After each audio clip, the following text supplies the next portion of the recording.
Buen día a todos, mi nombre es Gustavo Sterczek, yo soy historiador y escritor y soy miembro de la comunidad polaca en Argentina. Quiero antes que nada agradecer enormemente al Centro Cultural Chino y a Ana Q en particular, con que me he acercado para poder comentarle el interés que tengo en difundir algunos temas de la enormemente rica y milenaria cultura china. Y más concretamente, hoy voy a hablar en los minutos que siguen del periodo más fructífero, más importante, literariamente hablando, que es obviamente todo el proceso que se vio en la dinastía Tang. Ese enorme proceso literario tan rico es el que voy a hablar en los minutos siguientes. Hablar de la dinastía Tang y de su enorme aporte literario es muy difícil en poco tiempo, por supuesto. Precisaríamos horas enteras o días, no los tenemos ahora desde ya. La idea es hacer algo breve pero conciso, que la gente pueda acercarse a este poemario, a esta literatura tan rica que nos ha dado justamente este periodo. Lo primero que me parece importante es situarnos un poquito en tiempo y espacio, dónde es que estamos. Estamos obviamente en China, y no en la China de ahora, con las fronteras de ahora. Estamos con la China de las fronteras, obviamente, de ese periodo. Hablamos de la dinastía Tang, abarca un periodo concreto, que es de junio del año 618 hasta junio también del año 907. Son casi 300 años. Un periodo muy importante en la historia china, que tuvo gran prosperidad, extensión territorial, pero también muchos conflictos internos, corrupción en ciertas épocas también, y muchas rebeliones muy importantes que van a socavar este periodo de grandeza con que comenzó esta gran dinastía. A todo esto hay que decir que ya en ese momento China tenía una vasta literatura anterior a la dinastía Tang, que justamente fue el apoyo de estos grandes escritores para seguir escribiendo y hacer muchas innovaciones que son importantes hasta el día de hoy. Estamos hablando de un periodo, para tener idea, hoy hay más de 48.900 poemas de la dinastía Tang, de 2.200 autores. No sé si entendemos bien el número, la importancia que tiene. Hablamos de 48.900 poemas al día de hoy que nos han llegado solamente de este periodo chino, de más de 2.200 autores. Si eligiéramos un estadio de fútbol, un estadio grande de 50.000 personas, y pusiéramos una hoja, un poema en cada butaca, estaría casi lleno el estadio. Y lo más importante es que esto es una parte muy pequeña que creen los entendidos que nos ha llegado. ¿Por qué? Se escribió mucho más, lo que pasa que por las guerras, las convulsiones, los incendios, se ha perdido gran parte de este enorme patrimonio. Es decir, que el número seguramente fue mucho mayor todavía. Otra cosa que me parece importante para que la gente entienda bien lo que significaba la poesía en este periodo chino, es que no era, como entendemos hoy, con ojos occidentales, ser poeta. Uno hoy escribe y ya hace poesía. No importa la forma en que escribe, no importa el trazo, la caligrafía, no importa mucho más. Uno ya escribe hoy y es poeta. Esto no pasaba en la antigua China. No alcanzaba con escribir. Había que hacerlo bien, obviamente, pero además tenían que ser estéticamente algo bello. Me refiero a la caligrafía, a la forma que se escribía, que era muy, pero muy importante. Se estudiaba caligrafía, se estudiaba y mucho para poder hacer una bella representación física de los signos que representan esa poesía. Y además de eso, había que saber representar una poesía ante el emperador o ante quien sea. Había que saber interpretarla. La poesía, además, estaba íntimamente ligada a la música y también a la teatralización, es decir, que el poeta era alguien completo, no era solamente el que escribía. Y segundo punto importante, es que en la antigua China no se podía ser funcionario público si no se aprobaba el examen de poesía. Fíjense la importancia que tenía en la antigua China el tema de la poesía. Hagamos un paralelismo, estamos en siglo VIII, siglo IX, siglo X. Europa está en plena Edad Media, pleno oscurantismo. Y acá hablamos de un proceso chino donde muchos autores escribieron con bastante libertad inclusive, hasta los que han criticado a las autoridades, que lo han hecho muchos, al emperador mismo, en un clima de inusual libertad para la época. Y otra cosa muy importante para resaltar, que a mí fue lo que más me impactó, quiero mostrar este librito que está en muy malas condiciones, que es Empate Responsable, que yo estoy acá, del año 70, una selección de los poetas de la dinastía Tang. Lo he leído muchísimas veces y realmente me ha impactado, entre otras cosas, la enorme modernidad con que han escrito temas que no se hablaban habitualmente en la antigüedad. Estamos en el año 800, 900, la gente vivía de otra manera, no había libertad de prensa, por supuesto, mucha literatura era básicamente de adulanza a los gobernantes, al emperador, a los reyes, en todo el mundo.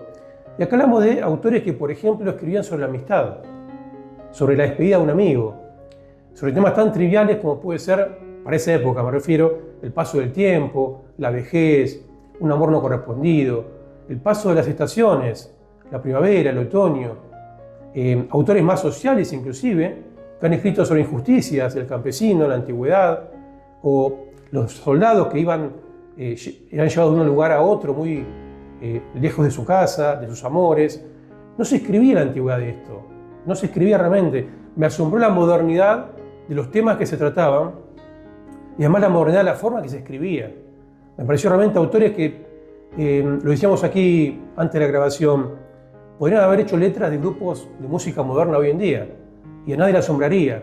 O sea, y hablamos de una diferencia temporal de unos 1200 años, que no es poco. Otro tema importante para comentar es la forma en que se escribía poesía. En este periodo básicamente, periodo Tang, que vamos a ver, la forma más usual de escritura es la forma Shi, que esto significa la poesía en general, así es como se la comprende. Esto contrastaba en parte, por ejemplo, con periodos anteriores, como la dinastía Han en adelante, donde la forma dominante era el Fu, es decir, la poesía descriptiva. Después, inclusive, con la dinastía Song y otras, va a haber otras formas que se van a predominar, como por ejemplo la poesía lírica. Pero acá estamos en una poesía en general, es decir, en un periodo muy abarcativo. La forma literaria usual era el pentasílabo y los múltiplos de 4 líneas, aunque esto no fue tan exacto porque muchos autores ustedes van a romper un poco con esto y van a ser un poco más libres en su forma de escritura. Ahora bien, es un periodo muy extenso y muy rico, como dijimos. Hay que dividirlo, y así es como se hace. Habitualmente entendemos que hay 3 o 4 etapas mínimas para poder desarrollar. Los periodos de la dinastía Tang se suelen dividir en 3 o 4 al menos, que son la Tang temprana, la alta Tang, la media y la tardía. Vamos a nombrar básicamente algunos autores por tema de tiempo, por supuesto, al menos en esta ocasión, para tener una idea de qué y de quiénes estamos hablando. Y en la primera etapa Tang, que está a su vez dividida en 3, temprana, media y tardía, es obligatorio nombrar a 2 figuras por lo menos. Una es Li Shimin, conocido como Taizong también, que es el emperador, ni más ni menos, que es el segundo emperador de la dinastía Tang, y su calígrafo Zhu Jinan, un calígrafo muy reconocido, alguien que le daba muchísima importancia a las posturas, al buen descanso inclusive, a la posición de la muñeca, hasta la buena alimentación, para tener una vida sana y estar tranquilo, armónicamente con el entorno y poder tener un trazo realmente muy bueno. Zhu Jinan practicaba todo el día, y las noches también, caligrafía. Y sobre esto quiero contar 2 pequeñas anécdotas para entender la importancia que esto tenía en la antigua China. En un momento el emperador, Taizong, le encarga a Zhu Jinan, al calígrafo, una obra realmente tremenda, que era reflejar en un muro 105 historias de mujeres chinas. Zhu Jinan lo primero que hace es contemplar ese muro físicamente, darse una idea de cómo poner los signos espacialmente distribuidos, y mientras Taizong, el emperador, le dicta, él va escribiendo esta tremenda obra, extensa además, que lo completa en un solo día, pero además sin cometer ningún error y dejando una obra estéticamente armónica que se puede leer realmente y que se ve bien reflejada. Una obra realmente muy difícil de poder hacer.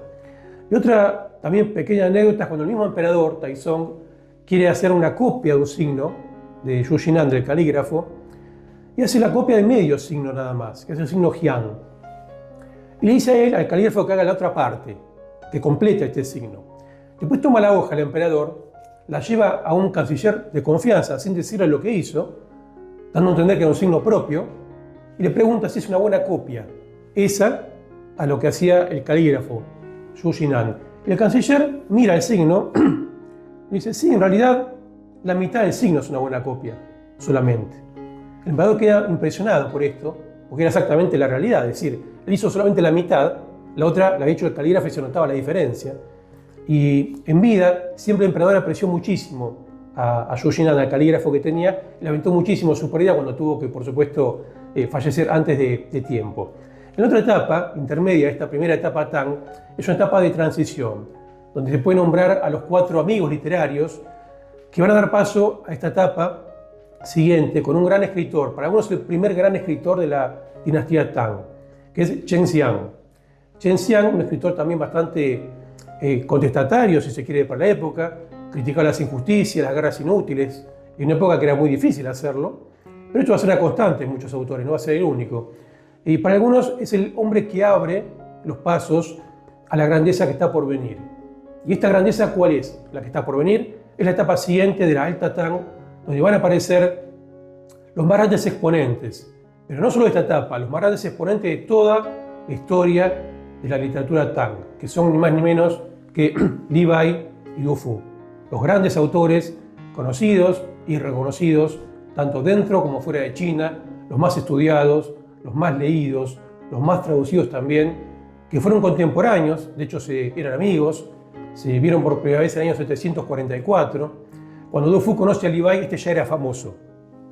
Y Du Fu, a diferencia de Li Bai, tuvo una vida más sencilla. Li Bai es conocido como el poeta inmortal. Un hombre de profundas creencias taoístas, tuvo una desbordante imaginación, una enorme obra literaria. Nos dejó 900 trabajos al día de hoy, seguramente fueron más los que escribió y se han perdido, como dije antes, muchos por el paso del tiempo y los conflictos. Li Bai no es tanto las innovaciones que hace en el presente literarias, él hace algo que es grandioso. Toma el pasado de China, toma el pasado literario, lo que muchos autores mostraban por separado, él lo vuelca todo junto. Nos deja una obra muy, pero muy rica. Muchos autores opinan que él ha escrito algunos de los poemas más grandes de la historia a nivel poético, con su enorme y desbordante imaginación. Ahora, Li Bai tenía otra ficción no tan reconocida, que era el vino.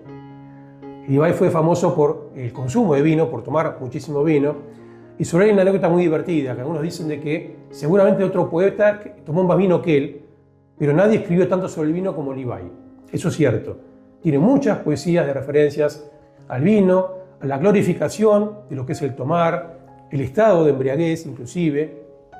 Es más, se dice que murió tratando de atrapar el reflejo de la luna en el río, estando ebrio también. Otros dicen que no, que en realidad fue el consumo de mercurio, algo que era común en la práctica taoísta, que buscaban elixires de longevidad. Sea como fuera, nos dejó una obra riquísima tras de sí.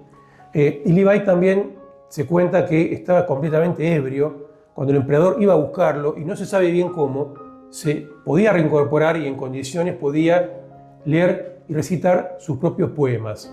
Sobre Li Bai, para entender un poco la gran modernidad que tuvo en su obra y las formas que dominó las formas literarias que se conocían, sobre todo el verso regulado, que era lo que más se usaba. Quiero leer esto muy breve,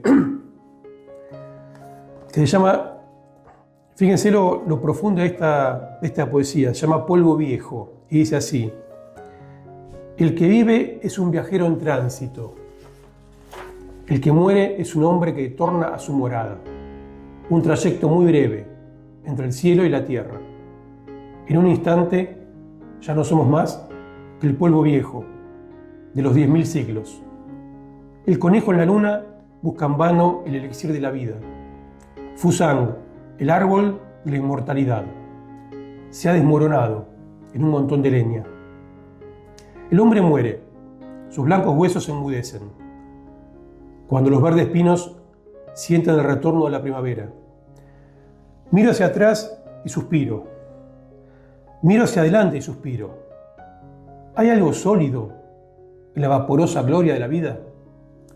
Fíjense que esta poesía, escrita hace 1200 años, tiene una enorme actualidad, una enorme modernidad en el planteo de la vida, el paso del tiempo que él se está haciendo en ese momento. Otro autor que no se puede dejar de nombrar, como dijimos, contemporáneo y amigo de Li Bai también, es precisamente Du Fu. Así como a Li Bai se lo conocía como el poeta inmortal, Du Fu va a ser conocido como el santo poeta, y de la dinastía Song como el sabio poeta también. De Du Fu nos llegan más o menos unas 1500 obras de un enorme contenido. La diferencia de Du Fu con Li Bai es que mientras Li Bai fue reconocido en vida, Du Fu no lo fue. Fue conocido posteriormente, sobre todo a partir de la dinastía Song, que rescatan su obra literaria. Es más, tuvo una vida muy precaria, fue pobre casi toda su vida.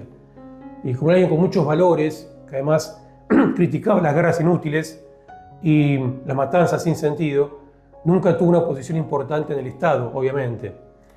Sufrió, como muchos autores, los avatares políticos de la dinastía, sobre todo ese gran acontecimiento nefasto que fue la rebelión de Al-Nushan en el año 755, que conmueve a todo el imperio. Y si bien después el emperador retoma el poder, China queda devastada. De hecho, se dice que hubo hasta casi 30 millones de muertos, una cifra enormemente alta. Quizás no sea tan así, pero fue un hecho muy, muy trágico, que también sacude la vida de Du Fu. Él hizo algunas innovaciones, pero fue muy conservador en su forma de escribir. Du Fu es conocido sobre todo como el poeta de los pobres. Como él era pobre, a lo mejor esa sensibilidad la llevó también a la forma en que escribía y tomaba la literatura.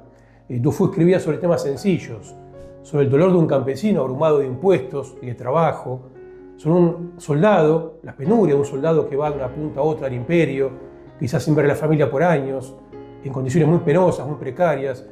Du Fu es el poeta del dolor, de la desdicha, de la pobreza, y es muy rescatado justamente, entre otras cosas, por ese motivo.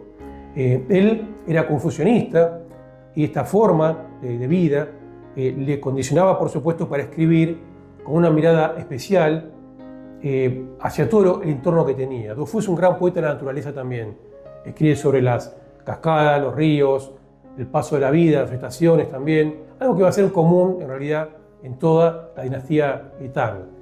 Li Bai y Du Fu son a esta altura los más grandes poetas de toda la dinastía Tang.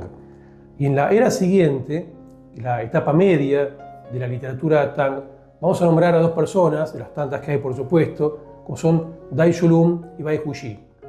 Dai Yulun fue una persona muy crítico de su época y escribió sobre todo como advertencia a los gobernantes, una serie de poemas donde él aconsejaba al gobernante cómo tiene que obrar, cómo tiene que portarse ante los súbditos, ante la gente, ante el pueblo. Por supuesto no fue muy difundido en vida porque no tuvo un apoyo justamente a nivel estatal porque era crítico de algunas actitudes que tenían los gobernantes en su momento.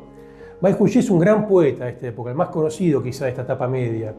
Él era un monje budista, era un poeta muy popular que logró algo insólito, que gente sencilla, mujeres de esa época, campesinos, pequeños artesanos reciten y conozcan sus poemas, algo muy difícil de lograr. Estamos en una época que no hay difusión, no hay redes sociales, no hay nada.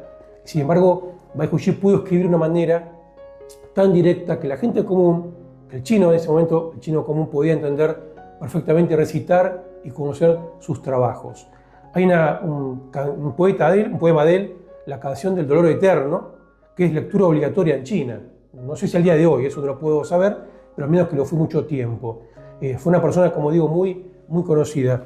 Yo de Bai Huyi quiero leer algo, simplemente, que me parece un trabajo realmente extraordinario. Son dos trabajos muy breves. Uno se llama Resignación y dice: no pienses en las cosas que fueron y pasaron. Pensar en lo que fue es añoranza inútil. No pienses en lo que ha de suceder. Pensar en el futuro es impaciencia vana. Es mejor que de día te sientes como un saco en la silla, que de noche te tiendas como una piedra en el lecho. Cuando viene el hambre, abre la boca. Cierra los ojos cuando viene el sueño. Y este otro trabajo, a continuación del mismo, me parece muy importante y trata una temática que se hablaba mucho, que era el paso del tiempo y la vejez, es decir, lo que no se puede detener, lo que no se puede cambiar. Y se llama justamente la vejez. Y dice así: tú y yo envejeceremos juntos. Veamos un poco, ¿cómo es esta vejez? Los turbios ojos se cierran antes de que sea de noche. La perezosa cabeza está despeinada a mediodía. Apoyados en bastones, damos a ratos un paseo, o estamos sentados todo el día, con las puertas cerradas. No osamos mirarnos el rostro en un espejo claro. No podemos leer los libros con las letras pequeñas. Cada vez más hondo es el cariño de los viejos amigos, cada vez más raro, nuestro trato con los jóvenes. Queda una cosa, el placer de las charlas ociosas es mayor que nunca cuando nos encontramos los dos. Y la última etapa, literariamente hablando, por una cuestión cronológica, obviamente, la Tang tardía, la última etapa del imperio. Una etapa donde los autores vivieron en un imperio diferente, un imperio en crisis, una dinastía en crisis también. Y esto se va a reflejar notablemente en muchas de esas obras. Vamos a nombrar a 3 autores simplemente. Uno es Du Mu, un clásico exponente de esta última etapa Tang, con una poesía muy rica, robusta, directa, también con muchas alusiones, con un poemario realmente extenso, pero sobre todo haciendo muchas alusiones a la naturaleza, al paso del tiempo también y a la realidad que se estaba viviendo en ese momento. Otra autora que quiero nombrar es Hu Guangxi, que es menos conocida. Es una mujer, una poetisa china, y fue la primera poetisa feminista que se sabe al menos en la historia de China, que ha pasado bastante desapercibida. Tuvo una vida realmente tremenda, muy compleja. Se casó muy joven, a los 16 años, se separó 3 años después, fue concubina, fue amante, era monje taoísta, y en esa época las mujeres taoístas tenían una libertad sexual íntima mucho mayor que la mujer china.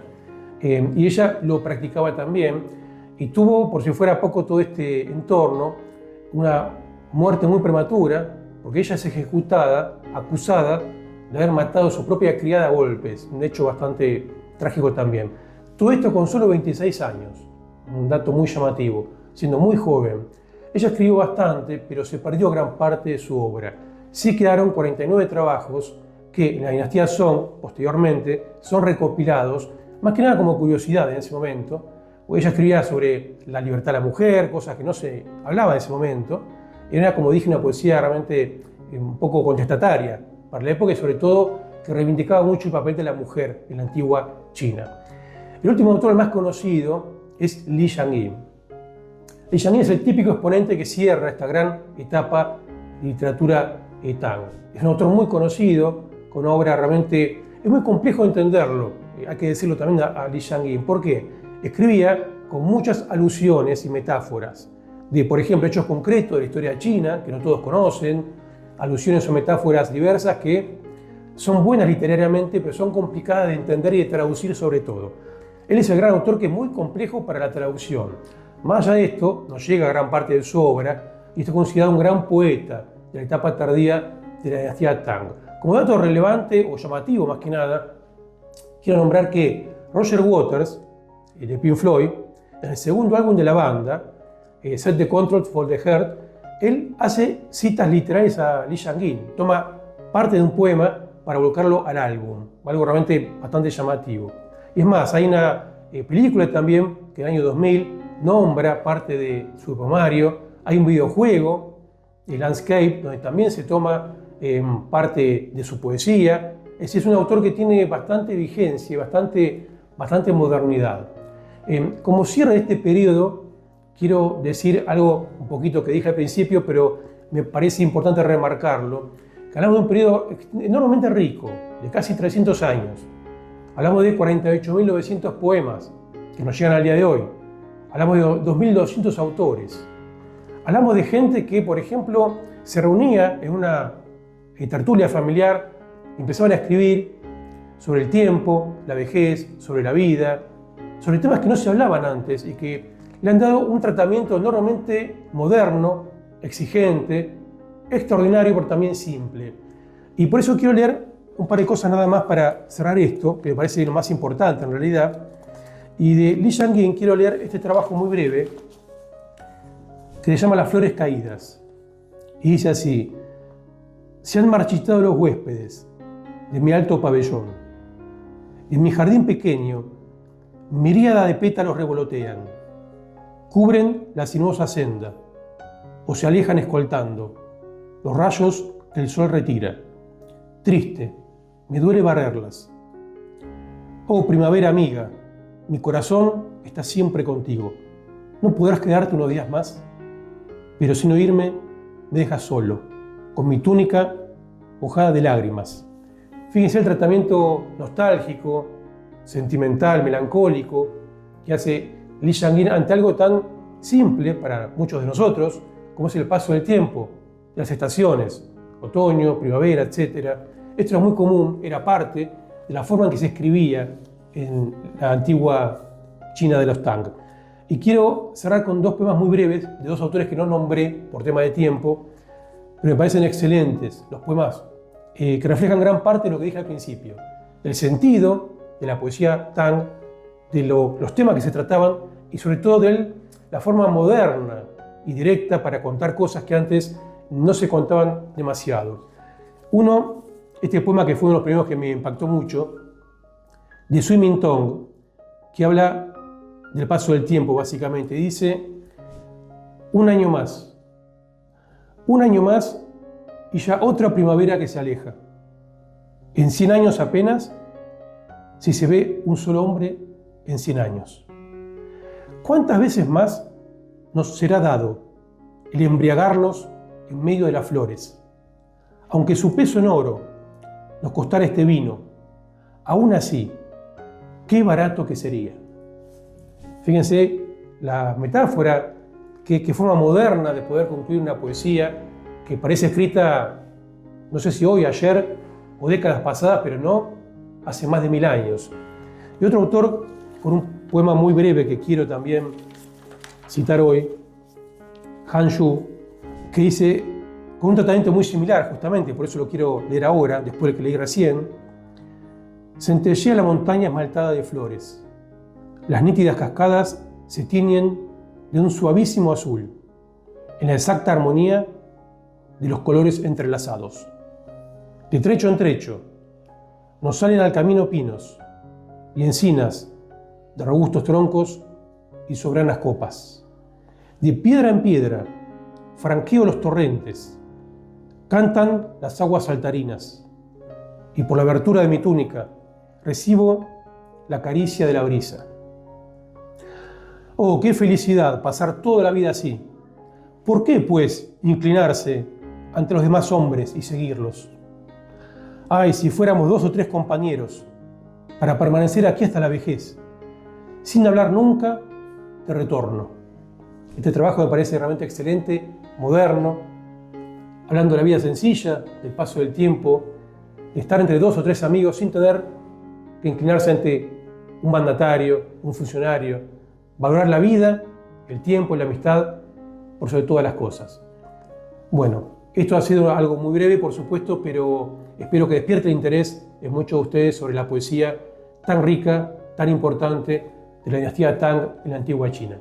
Mi nombre es Gustavo Sterchek, me despido de ustedes por ahora. Muchísimas gracias por este tiempo al Centro Cultural Chino.